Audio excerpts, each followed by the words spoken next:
राधे राधे दोस्तों, जय हिंद। हमारे यूट्यूब चैनल संध्या राय स्वतंत्र यूट्यूबर में आप सबका स्वागत है। सादर प्रणाम दोस्तों, डेली की भांति मैं आप लोगों से कहानी कहने जा रही हूँ। कहानी वही तेनालीराम और राजा कृष्णदेव राय की है।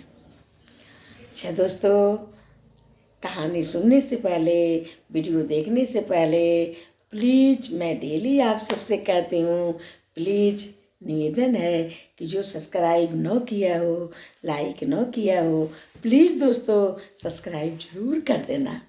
अच्छा, मैं अब कहानी शुरू कर रही हूँ। बहुत समय पहले की बात है कि राजा कृष्णदेव राय, विजयनगर के जो राजा थे, वो कृष्णदेव राय को बगल के राजा से मनमुटाव था। इस मनमुटाव में एक दिन की बात है कि तेनालीराम कहीं गए थे।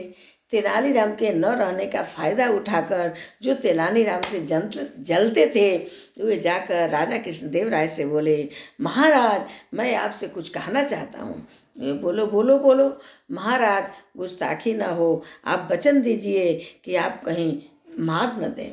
वो बोले, निश्चय दिन बेहिचक जो बोलना है बोलो, हम तुम्हें कभी कुछ नहीं करेंगे।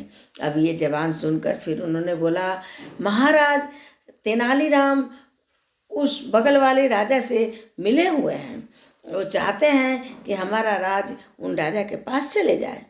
तो महाराज बड़ी तेज डांटे और बोले कि तुम्हें हिम्मत कैसे हुआ? तेनालीराम ऐसे इतना ईमानदार व्यक्ति, और तेनालीराम के लिए तुमने ऐसा सोच कैसे लिया? गुस्ताखी हो महाराज, मेरे को पता था कि महाराज के कान तेनालीराम की बात सुन नहीं पाएगी, महाराज तेनालीराम के बारे में कुछ मानेंगे नहीं, ये मेरे को पता था महाराज। महाराज ने फिर चुप हो गए। उसके बाद तेनालीराम आए। महाराज ने तेनालीराम को बुलाया और तेनाली, मैंने ऐसे ऐसे सुना है, मेरे पास ऐसा खबर आया है। तेनालीराम ने एकदम कांपने लगा, बहुत उसको दुख हुआ। मतलब इतना ईमानदार व्यक्ति को अगर कुछ कहा जाए तो दुख तो होगा ही, ऐसा दुख से कुछ बोल नहीं पाया।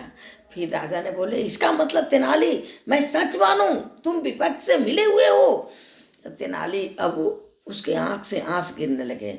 बस राजा गुस्से में बोले कि तेनाली, तुम बहुत मेरा उपकार किए हो, मेरे साथ इतना काम किए हो, इसलिए तुम्हें मैं बकस रहा हूँ। तुम्हारा दंड यही है, तुम जाओ विपक्ष राजा के उस नगर में चले जाओ, मेरे यहाँ तुम्हें जगह नहीं है। तेनाली ने कुछ नहीं बोला और वहाँ से निकल गया। जब इधर दरबारियों ने, जो विपक्षियों तेनालीराम के थे, वो सुने कि तेनालीराम चले गए दूसरे देश में, तब बड़ा खुश हुए, बहुत खुश हुए। अब वो राजा के पास लगे अपना चमचागिरी करने, अपना अपना नंबर बनाने, मेरा नंबर खूब अपनी चमचागिरी कर रहे हैं। उसका तेनाली उस राजा के पास गया, दंडवत प्रणाम किया और बोला, आपके पास राजा ने हमें भेजे हैं। तो बोले कि राजा, तुम तेनाली तुम आ कैसे गए? तुम तो जानते हो कि मैं बहुत बड़ा उनका दुश्मन हूँ और वो भी मेरे दुश्मन है। तो तेनाली बोल रहे हैं कि महाराज, वो आपको दुश्मन नहीं मानते हैं, वो आपको हमको भेजे हैं। आप एक काम करिए, आपको विश्वास नहीं है तो एक चिट्ठी लिखिए और उनको भेजिए, देखिए, और एक चिट्ठी मेरा भी उनके साथ भेजिएगा। फिर आप देखिए कि वो आपका स्वीकार करते हैं कि नहीं, क्योंकि वो तो चाहते हैं कि हम लोग में सूझबूझ हो जाए, वो कतई नहीं चाहते हैं कि हम लोग में लड़ाई हो।